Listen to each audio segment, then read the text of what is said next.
Autopsy doctors of Reddit, what was the biggest revelation you had to a person's death after you carried out the procedure? Assisted with a post-mortem when I was a student. Female patient died in her 40s. Her medical history had extensive complaints of abdominal pains, one doctor even referred to her as a hypochondriac, and others commented on apparent anxiety. Opened her abdomen and she had extensive scar tissue, she was absolutely massacred inside from endometriosis. She suffered for decades and never got referred for a laparoscopy. She didn't have fucking anxiety, she had a medical condition. Edit, a few clarifications. Patient cause of death was unrelated. I won't give any details because it may get too identifying. I am UK based and this was an NHS post-mortem. Patient did not have diagnosed anxiety. Doctors referred to her anxiety only in relation to her abdominal pain complaints, no other known history. Thank you for sharing your stories with me and others. I will take the time to read everyone. When my parents were in medical school, they attended an autopsy of a patient who had died in a car accident. Autopsy revealed that apparently this guy had survived a chest shot in Vietnam years ago that the surgeons, medics left in rather than perform risky surgery. The accident had migrated the bullet to his heart and was ruled the cause of death. Last casualty of the Vietnam War. Not mine but a doctor I used to work with. Back when he was in school, he would do his cadaver labs really late at night, to many people during the day. One time it was really late. Around 2 a.m. He was listening to his lecture on his headphones and he saw the cadaver's arm move, twitch. He thought it was just his mind playing tricks on him. Then he saw it again. Proceeded to run away in a panic. He told a few of his classmates what happened but nobody believed him. Next day they had a group cadaver lab with the same cadaver. The arm twitched yet again. The professor did some digging and it turns out the patient's pacemaker was still fully functional and occasionally fired, causing the arm twitch. He was so relieved. He thought there was a zombie in there. I may be late to the party but I finally have a good story to tell. In medical school, my group's cadaver was an 80-plus-year-old female who was extremely unfit. Morbidly obese with muscles half the size of any other cadavers. Her pectoral muscles were paper thin, to get some reference. We figured she was bedridden during her last few months, which would somewhat explain these findings. When we started our neurology unit and began to dissect the infratemporal fossa, I discovered a small metal pellet under the skin behind her right ear. My tank mates and I went on to find dozens of these metal pellets strewn around her head's anatomy, with some lodged into the cranium and others in the bones of her face. We contacted her living relatives to get some clarification and they ended up revealing that when this lady and her brother were children, they said she was 8 years old, they were playing with an old decorative rifle that the family had mounted above the fireplace. Long story short, the brother accidentally discharged the rifle into the girl's face. Sad face. The aftermath was this lady was blind and wheelchair bound for the rest of her life, and the pellets weren't all removed. It was an interested dissection with that information from then on, but a sobering moment in reminding our class that our cadavers are humans with their own struggles and rich lives.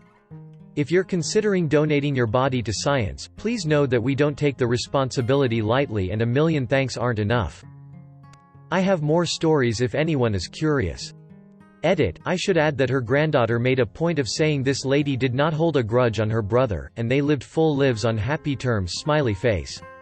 My old martial art instructor was a policeman in the 80s.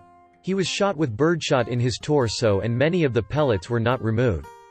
He said that sometimes they make their way to the surface and he can just scratch them out. That made me feel a bit uneasy. Edit, my most upvoted comment ever, and it's about me feeling uneasy. Thanks Reddit. I've had that happen. After I fell off my bicycle, about a month later I rubbed my elbow in the shower and heard a distinct noise of something hitting the shower floor. It was a decent-sized piece of grit. My friend once cremated a lady and when they pulled the table out there were 3 sets of forceps sitting there. Most likely she died in surgery but I always thought it was crazy those were left in and whatever metal they're made of clearly has a higher melting point than cremation temps. After my mother was cremated, my sister was curious and wanted to take a peek at her ashes inside the urn. She opened it and said, "Oh." Right on top of these fine ashes was the hardware from the broken ankle repair she had gotten years before. Ya know the ashes are only fine because they're ground up. Without that, you'd have chunks of bone. My friend died in college and the mom wouldn't grind his ashes. So she gave a bunch of us some of his bones. I still have them and it's been over 20 years. So, there's a skeleton in your closet? My Grammy has lots of friends who had no family for their remains to be left to, so she always volunteered to take them. She never told us about just how many friends she did this for. When she passed away, we discovered 10 boxes of ashes. That didn't include the 2 cats and a bit of her husband, my papa's ashes. My aunt and uncle sort of got stuck with them all, as they inherited her home. My uncle passed away last Easter and my aunt died on Xmas Day. Both were cremated. My poor cousins are now stuck with 16 boxes or little urns of ashes, with no idea what to do with them. Sand art? My friend had to do an autopsy on a baby. The dad claimed she died after rolling off a couch. My friend found that the kid was slammed against a hard surface multiple times. Dad eventually admitted he hit the baby against the wall after she wouldn't stop crying. My friend had to quit that job cause it was so taxing mentally. While in medical school, we had to observe an autopsy and could assist. One of the lectures was to observe for head trauma. You do this by hitting the skull with a hard object, scissor or the like. A hollow sound is normal but a dull sound indicates trauma. One of the other students did this exam and found a dull sound. The coroner had not yet himself examined the person and was very surprised, as he had not been informed by the police of head trauma. They then continued to examine the head and they found a gunshot wound through the skull. All of a sudden the person was a crime scene and they had to call the police again and leave the person as untouched as possible. I believe it was later confirmed that the person had shot himself, but it could have been a murder. Edit, this blew up. Thanks for all the upvotes. As someone pointed out, there must have been some information that was missed between the police and coroner. I myself was not present, but I do believe the story is true, as it is now a lecture in why you should always examine for skull trauma and not just assume something before knowing. Also edit, there seemed to be a lot of interest, so I have added another story which is unfortunately true, but crazy. Masters in Forensic Pathology here. You'd be surprised to know the number of people that have life-threatening issues that never went diagnosed and that they didn't die from. Seen an older guy who died of pneumonia in hospital. On autopsy the guy had both an enlarged heart and a couple of medium-sized aneurysms in the brain. Another guy in his 70s apparently came into the ER and had chest pain, then died shortly after. Dies of a heart attack but also had cancer. In less natural circumstances though, saw a guy who had been shot in the head a couple of times. 3 definite entries and a blown-out skull, but police only found 1 bullet. Couldn't find the other bullet in his head at all. Assumed the police missed it. Went on as normal with the autopsy until we got to the chest cavity. The other bullet was just chilling beside his lung. Turns out it entered the skull, hit the inside, ricocheted down his neck and into the chest. That was pretty wild. I'm a veterinarian and sometimes I do necropsy, basically autopsy for animals, and one of the more notable case involved a prized Wagyu cow that died mysteriously. Wagyu cows are very expensive to rear and fetch a good price at the slaughterhouse. After cutting her open, I found metal wires extending from her stomach into her heart. It's what we call hardware disease. Apparently the cow decided that eating metal wires for constructing fences was a good idea. Normally the farmhands are quite good at keeping these hazards away from the inquisitive bovines, but I guess slip-up do happen from time to time. I took forensic lectures so I saw quite a bit of crazy shit, but the things that stick is an autopsy revealing a history of abuse, pain and violence. A little more funny, a skeleton was found in the near mountains. It was very clear he died in an accident 20+ years ago, however he had to be identified via DNA. Turned out his dad was not his dad, but his uncle. Sparked a whole public family drama show, cause the family was well known in my area. Not exactly an autopsy per se, but it was a patient found unresponsive, with CPR in progress by EMS. The man was clearly homeless, based on his appearance and smell. He reportedly had not been seen for several days by his friends, and was eventually found behind a fast food restaurant dumpster. We were briefly able to get a pulse back, and when the nurse cut his pants off to place a catheter we saw the cause. He had fashioned some sort of makeshift cock ring out of the neck of a plastic bottle. It was way too tight and completely cut off the circulation. The penis was fully black and necrotic. I did a bedside ultrasound and found his abdomen full of free fluid, which is bad. Most likely his bladder had ruptured from being unable to urinate for days. His labs suggested he was in septic shock and full-blown renal failure as well. He did not survive much longer than that. Edit, I remembered another one. In my final year of training we had a cadaver lab to practice advanced airway management techniques, e.g. difficult intubation, crocothyroidotomy, etc. While I was helping an intern do a basic intubation, she commented the tube wouldn't pass. I think she has some kind of growth or mass in her airway. I took a look, asked for some forceps, and pulled a half-eaten hot dog out of her larynx. It of course had been embalmed along with the rest of her. Cause of death identified. My wife is a pathologist assistant and during her schooling carried out the autopsy of a newborn that died minutes after birth. The mother was desperate for a child and had a history of multiple miscarriages at different terms. This was her first time making it full term and all prenatal checkups revealed no problems. The delivery was difficult, but successful, and baby was alive for a short time. Skip to autopsy. All signs point to baby being fully developed. Get to the abdominal cavity and the liver is lacerated and hemorrhage everywhere. During the difficult delivery the resident used too much force with the forceps to pull the baby out. The ruptured liver that caused the baby to bleed out internally. Wife was enthusiastic about autopsy up to this point, now has no interest. Sheep farmer, I have to know how to do a necropsy for when something dies to know if it's something that could spread. Had a ewe fall over dead after losing a ton of weight and after treating her for everything under the sun. She would gasp for air and struggle to breathe, but antibiotics, steroids and anti-inflammatory drugs didn't touch it. She finally passed away and I cut her open to see what the hell happened, fully expecting to see her lungs riddled with shit. Her heart was 5 times the normal size and hard as a river stone. My guess is she'd had that issue her whole life and it didn't kill her until she was 2. My dad used to perform autopsies. His best story was that they were brought a body that has no real indication of any issues. After examining the body, the only thing of note was that there was blood coming out of the guy's rectum. They begin the autopsy and the guy's organs are completely liquefied and the body cavity is filled with lead shot. It became apparent really quickly that someone had shoved a shotgun up his ass and pulled the trigger. This was in the 70s and I still have to wonder what this guy did to piss someone off enough to get a shotgun up his ass.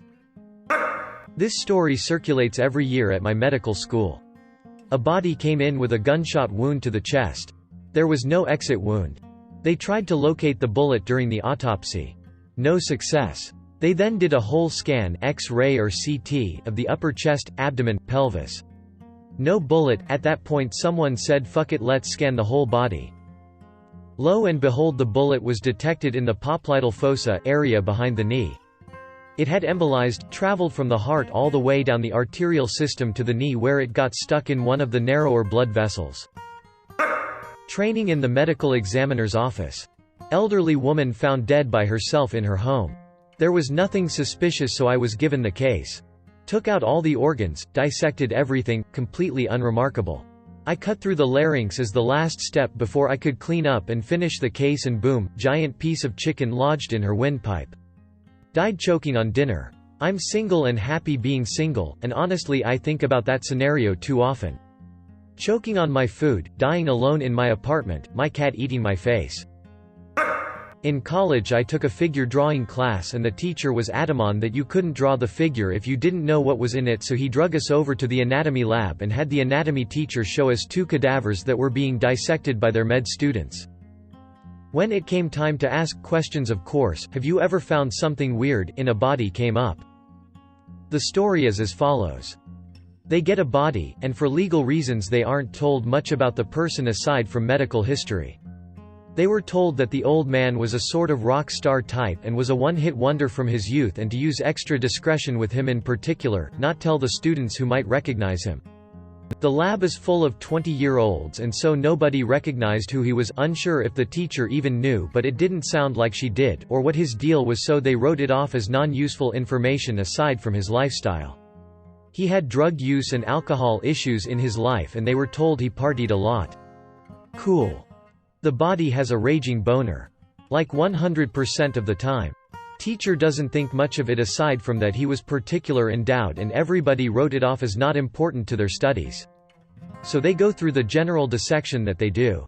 One kid wants extra credit and the teacher said sure, dissect his penis, see why it's hard still and write a report. Apparently they don't normally do that for that particular class, so the penis itself goes untouched from their dissections, so it would have otherwise always been a mystery. Kid finds an actual rod that he had medically inserted under the table, not in medical records, so that he would always have a boner and could get it up while on drugs. They suspect it was done over 30 to 40 years prior to his death. They removed it and keep it in the lab, I believe, to show their students as part of a section on under-the-table medical surgeries. Anyways, that was probably the best day in figure drawing class I've ever had. I did the autopsy of both a robber and his victim. The robber shot the victim in the back when he tried to escape in a motorcycle, and the robber was shot by the police in the exact same situation. What's interesting is that they both died by exactly the same lesion. Both of them had their fourth lumbar vertebra shattered and their aorta, main artery of the body, sectioned at the same level. I thought of it like an extreme example of instant karma. I heard a story once about a guy who died, and completely unrelated to the main complaint, during the autopsy they found a grapefruit in his ass. Apparently it had just been there the whole time. I've heard of a navel orange, but never an anal grapefruit. I am a pre-med student, and one time while shadowing a forensic pathologist, 3 days before Christmas, he was doing an autopsy on an automobile versus pedestrian accident. The man's face was completely smashed in. When they take samples of the brain they cut the skin, pull it over the face, and cut off the top of the skull. When they did that the skull was basically shattered and bone fragments pulled back with the skin, and when they cut off the skull cap, the brain was obviously damaged and the eyeballs had been pushed back, fallen through the orbits and into the cranial cavity. The guy also had $10,000 in cash in his jean pockets. According to police, he had a record involving drugs, so the theory was either a drug deal gone bad or he stumbled into the road while under the influence. What did you do with the $9,000 in cash? The usual protocol is to report the $8,000 to the police, I think. Incorrect, you report the $7,000 immediately after finding it.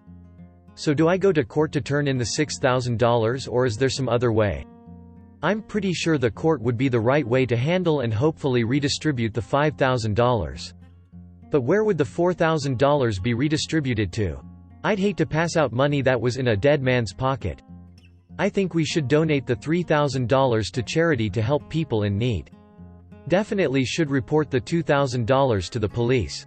But what are the police gonna do with $1,000? I worked at a coroner's office for a while, and once we had a guy who we thought had died from an OD on meth. Well, we started the autopsy and I went to cut his lungs out and blueberry muffin mix started coming out of them. I stuck my finger in his mouth and it was full of blueberry muffin mix. And it was in throat. Turns out he got just high enough to pass out while eating the muffin mix and he ended up choking to death. I initially misread this as you put your finger into your own mouth to verify that it was blueberry muffin mix, and I gagged. Not a doctor, but a whole-body scientific donation technician. I'm the person who dissects cadavers after they were donated. We very commonly would get young cases, normally overdoses. Had a mid-30s female, went to medical examiner prior to donation, but they only did an external evaluation. I went to check her genitals to see if I could palpate a uterus, found a condom full of pills. Similar to most, the body became a crime scene and we couldn't touch her. When we finally were able to continue, they asked us to photograph the pills to send to the examiner's office. They were mostly Advil and Zyrtec, easily one of the weirdest things I've ever found. My theory is she was gonna start carrying drugs that way, but wanted to practice with something that wouldn't kill her first. Thanks for watching our video. If you like it, please smash the subscribe and like button to support the channel, so that we can create more quality content in the future.